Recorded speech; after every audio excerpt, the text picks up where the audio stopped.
Hi, this is Classroom AI's AI Guide. Here, we'll explain how the AI Guide helps you in your learning journey. The AI Guide is built into all subjects. Each subject is organized chapter-wise and subsection-wise, and the AI Guide is available next to every interactive model in each subsection. For every subsection, the AI Guide first provides a summary in the initial prompt. When you click it, a detailed summary with images will be displayed.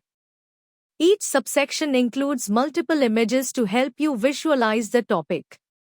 You can generate multiple-choice questions, short questions, or case-based questions related to any image to learn more deeply. You can continue exploring and learn beyond the textbook under each topic.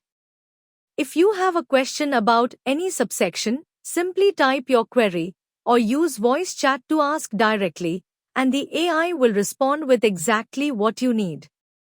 If you get stuck anywhere, just take a screenshot, attach it here, and get an instant solution.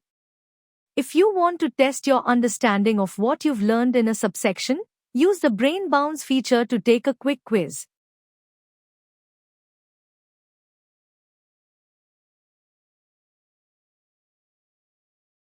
You can also interact with our virtual teacher, available 24/7, to clear all your doubts instantly.